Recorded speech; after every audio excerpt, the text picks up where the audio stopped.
Сәлем достар, бүгінгі выпускта InDriver'дың қалай шыққанын және қаншалықты үлкен екендігін айтамыз.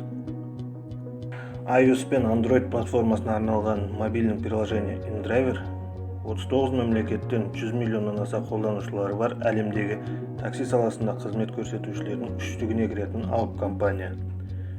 Сонымен қалай басталды? 2012 жылы Ресейдің солтүстік шығысында орналасқан аязы қаһарлы Якутскта жаңа жыл қарсаңында ауа райы минус 45 градусқа түскенде таксопарктар келісіп бағаны 2-3 есе көтеріп алды.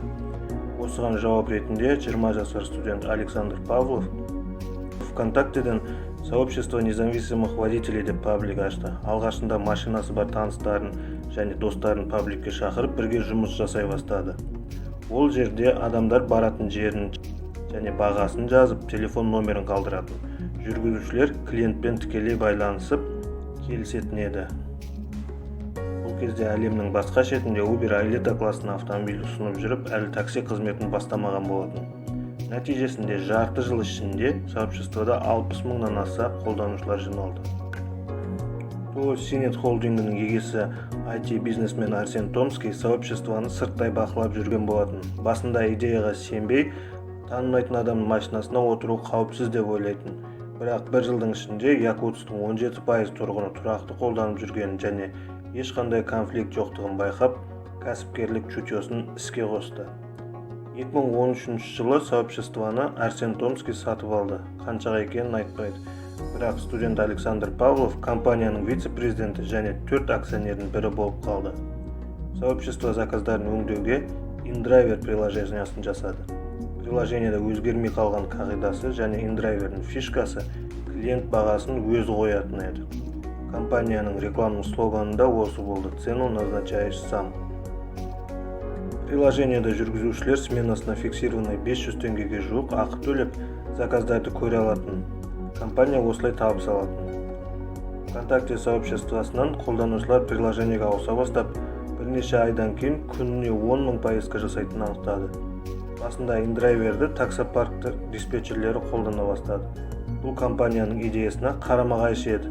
Ол кезде InDriver жүргізушілермен тікелей жұмыс жасайтын, таксопарк диспетчерлерін бірден анықтап бұғаттайтын болды. InDriver'дің тағы да артықшылығы кішкентай елді мекендерде ыңғайластырылғандығында.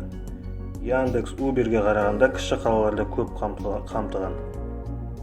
2014 жылы басқа қалаларда ашуға инвесторлардан $2,5 миллион компанияның 30%-ын беруге келісіп қойған еді. Бірақ соңғы сәтте бас тартты. Арсен Томский бастапқы кезде неғұрлым өз күшімен дамығанын дұрыс деп шешті. Айтып кеткен Синет холдингында жылдық обороты 100 миллион рубльға жететін, өзінің жаңалықтар лентасы бар, конкурс красоты, жұмыс жайлы жарнамалар, скидка купондары сатылатын 1999 жылдан бері істеп тұрған yakut.ru деген порталы бар еді. InDriver'дің финансированиясын Синеттің оборотынан және программистер командасымен жарнамалық қолдауымен жасады. Томскийдің айтуынша, толық қанша сумма салынғанын есептеу өте қиын.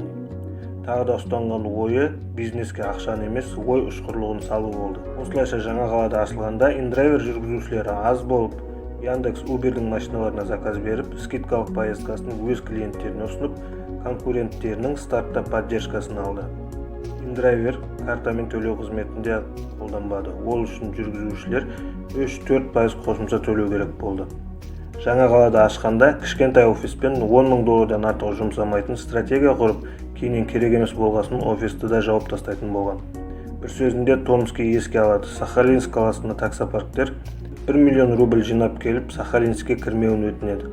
Арсен күліп, бұл технология ертелі-кеш дәстүрлі бизнесті жоққа шығаратынын олар түсініп тұрған жоқ дейді. 2014 жылы InDriver кеңейіп, Қазақстанда, Өзбекстанда, Мьянмада ашылды.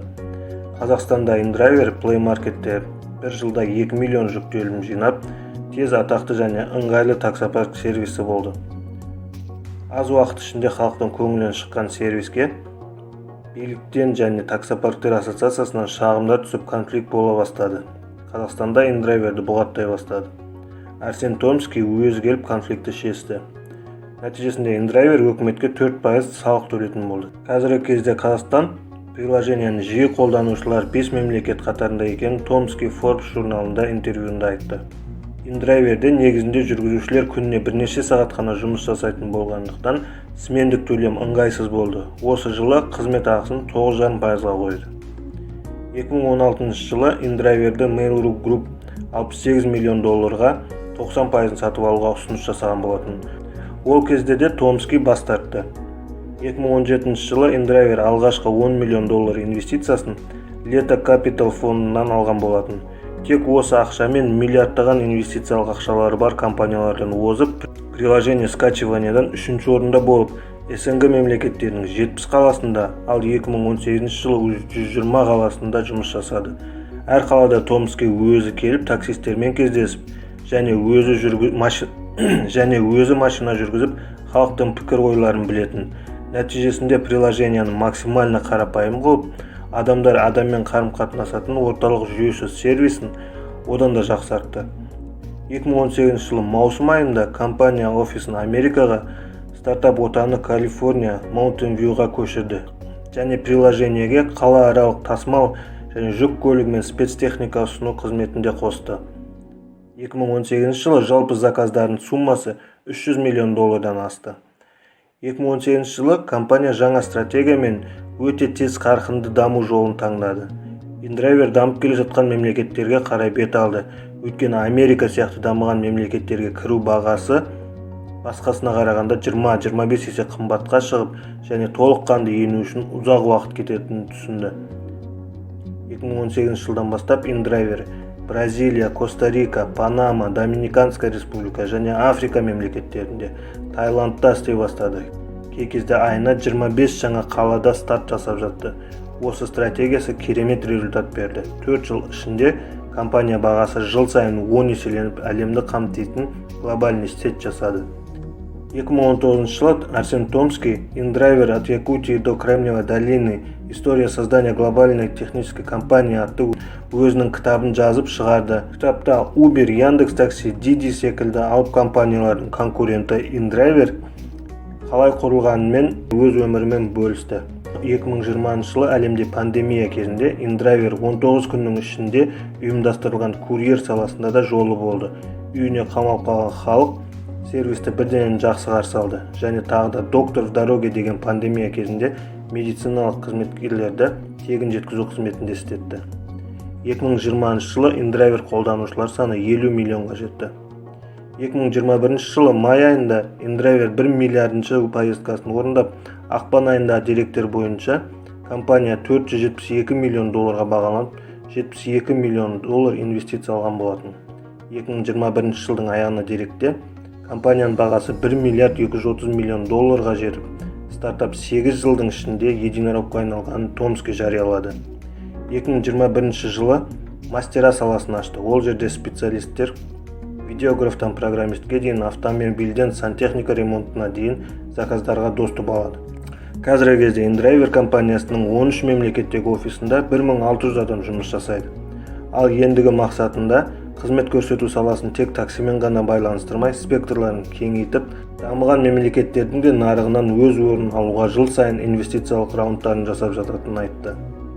Бұл видеода түсінгенім, ең алыс, ең суық солтүстікте орналасқан Якутияда болсаң да, мүмкіндігің ешкімнен аз емес, және әлемді жаулауға жолдардың көптігіне дәлел ретінде қараймыз. Сондықтан достар, әр мүмкіндікті максимально қолдануға шақырамын.